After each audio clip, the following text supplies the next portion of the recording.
ഇന്ന് മീനെടുക്കാനായിട്ട് വൈക്കത്താട്ടോ വന്നത്. വൈക്കം മാർക്കറ്റിൽ കായൽ മീൻ എടുക്കാൻ ഏറ്റവും നല്ല സ്ഥലം നമ്മുടെ അടുത്ത പ്രദേശത്ത് വൈക്കം മാർക്കറ്റാണ്. ജീവനോടുള്ള മീൻ കിട്ടും. മീൻ മാത്രമല്ല അവിടെ കച്ചവടമുള്ളത്. ഉണ്ടല്ലേ, വഴി സൈഡിലെല്ലാം മുട്ടയുണ്ട്, ചക്ക വയ്ക്കുന്നുണ്ട്, വാഴപ്പഴം, പച്ചക്കായ, കപ്പ. ഇത് കൂടുതലും നമ്മൾ മനസ്സിലാക്കേണ്ട ഒരു കാര്യമെന്നുണ്ടെങ്കിൽ ഒരുപാട് ചെറുപ്പക്കാരൊക്കെ കൂടുതൽ പ്രായമുള്ള ആളുകളാട്ടോ ഇവിടെ കച്ചവടത്തിനായിട്ടുള്ള. പ്രായമുള്ളതെന്ന് പറയുന്നത് അമ്മമാരും അല്ലെങ്കിൽ നല്ല പ്രായമുള്ള ചേട്ടന്മാരൊക്കെയാണ്. ഒത്തിരി ആൾക്കാരുടെ ജീവിതം ഈ ഒരു മാർക്കറ്റ് കൊണ്ട് കഴിഞ്ഞു പോകുന്നുണ്ട് കേട്ടോ.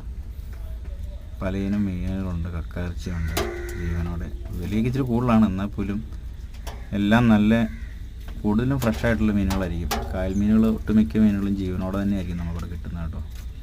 രാവിലെ എല്ലാം മഴയായിരുന്നു, രാവിലെ എല്ലാം മഴയുണ്ടായിരുന്നു. പിന്നെ കോട്ടൊക്കെ ഇട്ടും കുടയൂടിയിട്ടൊക്കെയാണ് എല്ലാവരും മീൻ എടുക്കുന്നത്. വെള്ളക്കാരെല്ലാം തന്നെ വന്നിട്ടുണ്ട്. മൊത്തം ഒരു മൂടിക്കെട്ടിയ അന്തരീക്ഷമാണ്. ഇനി നമുക്ക് ചെല്ലാനത്തിന് പോകണം കേട്ടോ.